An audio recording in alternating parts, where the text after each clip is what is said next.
Hello, Buckeyes. So we had some problems with Module 18 this morning, talking about part two. We had some technical problems with Zoom, keeping us from being able to hear things clearly and see things clearly. I appreciate you guys jumping in to tell me that things weren't good on your end. So as promised, I'm going to go through right now and re-record that section. So hopefully you can hear things better and see things better. And where we started off with Module 18, was talking about a couple of important announcements for us to make sure that we're on top of. The first was that module outline assignment number 4 was due before class, so you guys should be all set there. So lots of those turned in, excellent.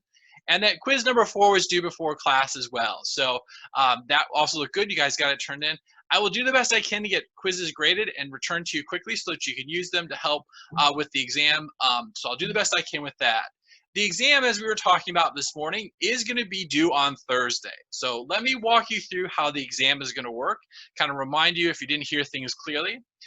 The exam is going to be the same format as our previous exam. So we'll have 50 multiple choice questions, 4 responses each. Again, the questions will be geared more towards applying the material. And so you're very familiar with this format at this point. We haven't changed anything there at all. What I will do is I'll release the exam on Carmen at about 11 o'clock on Wednesday, April 1st. What you can do then is you can go ahead and download the exam. So this is designed that you don't need to be continuously connected to the internet. You just need to be able to get to the internet at 2 points. One, to download the exam.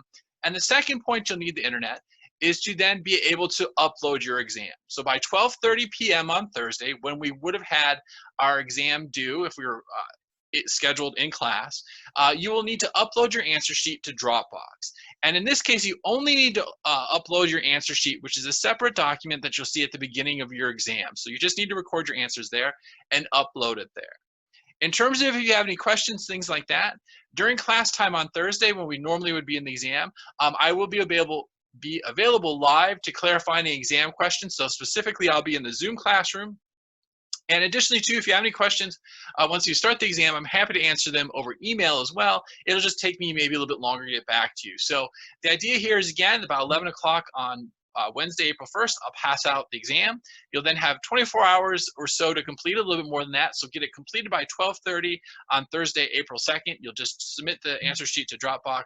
I'll be there before the deadline for putting into Dropbox in case you have any kind of last questions, things I can clarify about the exam itself.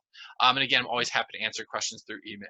So it seems like we were pretty set on how to do this, so I was glad to hear that. But if you have any questions once you start taking the exam, please let me know. So we seem to be good there. What I wanted to do in our last little bit of talking about Module 18 was get into some of the mechanics of that process that we talked about going through in terms of how we classically condition individuals to respond a particular way. And the way that we're going to think about this now is thinking about it in terms of acquisition. And acquisition refers to the initial stage of learning that individuals go through. So we were able to get to the point where our neutral stimulus becomes our conditioned stimulus, producing that conditioned response, where suddenly something rather neutral now has meaning to someone or an animal, producing a particular response. And what we see exactly happening there is that something gets acquired. So the association between a neutral stimulus and an unconditional stimulus is what we call the acquisition component.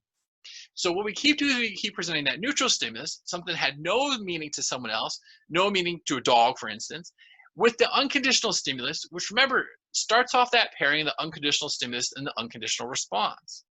So basically the idea here is we're going to take that unconditional stimulus, that unconditional response. In the case of Pavlov and his dog, the dog seeing food, that would be our unconditional stimulus, and then responding with the unconditional response of starting to drool. Now, if we keep pairing that neutral stimulus, that bell, with it over and over again, eventually we see acquisition occurring.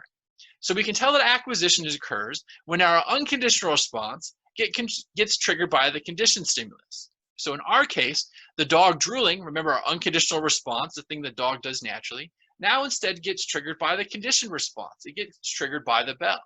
So now we see that this pairing of the conditioned stimulus produces that conditioned response. You can see this if you pair it up with other examples. So maybe if you eat something bad, our unconditioned stimulus, you're then going to be sick. But if you keep pairing something before that happening, okay, so you keep seeing the sign for the restaurant, you keep eating there for some weird reason, eventually what can happen is acquisition. The idea here is that that neutral stimulus becomes our conditioned stimulus. Suddenly now just seeing the sign for the restaurant is enough to produce that unconditioned response of causing you to now feel uncomfortable, feel kind of ill. And so we can see that this is a process that we can go through. We keep pairing that neutral stimulus plus that unconditional stimulus together enough times that suddenly now that neutral stimulus has meaning and produces that conditioned response. And what's important to think about here is not only those pairings, but the timing of the pairings. So in the case of classical conditioning, for the association to be acquired, we need to see that the neutral stimulus comes before the unconditional stimulus. If you do it afterwards, evolutionary, it doesn't make sense. It doesn't quite acquire the same way. You don't learn the association compared to if you have the neutral stimulus always occurring maybe just a few seconds before the neutral stimulus. So in the case of getting sick, if we keep seeing that sign for the restaurant when we go in to eat that food, that pairing over and over again, the timing of seeing the sign before you eat the food that causes you problems is what's necessary in order to see this acquisition get it to occur. So you see that timing is important, and also that repetition of the neutral stimulus plus the unconditional stimulus. Now, researchers asked, well, what happens though if you stop pairing that conditional stimulus with any type of neutral stimulus, or unconditional stimulus, I should say. So what happens if you only, in the case of Pavlov, ring the bell? Or what happens if you only see that restaurant sign, you don't actually then eat the food that causes you to get sick? And what researchers found is that extinction occurs. So this refers to the diminishing of the conditioned response. Remember that response that you're causing by that previously neutral stimulus. If the unconditional stimulus, the food stops appearing with that bell. Okay, so you see that conditioned response decreases. So the idea here is that we still need to see that conditioned response being associated with food enough times that the relationship is still there. When we only present that conditioned stimulus, that bell or the sign for the restaurant, we're not going to see that conditioned response. That association isn't there anymore between the bell and the food, or the restaurant and eating something that's going to cause you to be sick. That stimulus of something that's not good for you to eat. And so this extinction occurs, it goes away. So we need to have this kind of refresher from time to time of the neutral stimulus and our unconditional stimulus together. Okay, we need to have that conditioned stimulus can't always be presented alone. Sometimes it actually does have to be presented with our unconditional stimulus. Now, what can happen, interestingly enough, is that after our conditioned response has been conditioned and then extinguished, we can see that that conditioned response still can potentially come back from time to time. So following a resting period, presenting the tone alone might lead to a spontaneous recovery. So that bell, that tone might then still cause some type of particular outcome. So we can work our way through our scenario with Laura and dating. So back to my middle school story.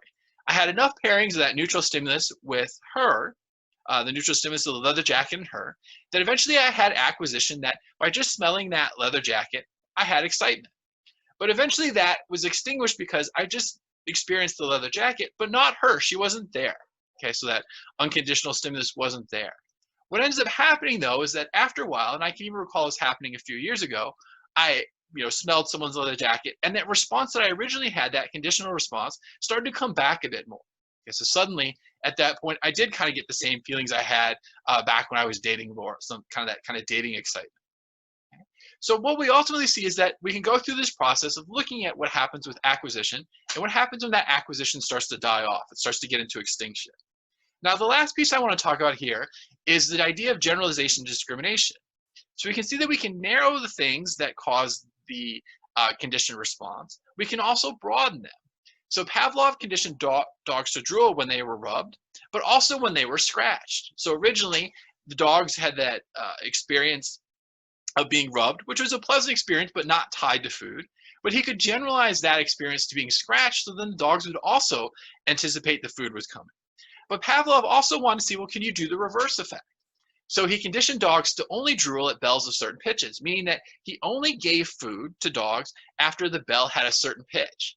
And what he was able to do is that slightly different pitches didn't trigger drooling because he didn't reward them with food. So the idea here is he got into generalization and discrimination. In this case, generalization is a tendency to have a conditioned response triggered by related stimuli. So our case is that you might get sick at a Mexican restaurant, okay? But you then might start generalizing that to other kind of ethnic foods. Or maybe you get sick only eating one particular meal at a Mexican restaurant. Suddenly you're afraid of everything in a Mexican restaurant. More stuff in this case makes you have that conditioned response. Discrimination, though, is the opposite. Learning that only some pieces, some stimuli, are going to cause you to feel a particular way. So the learned ability to only respond to that specific stimuli.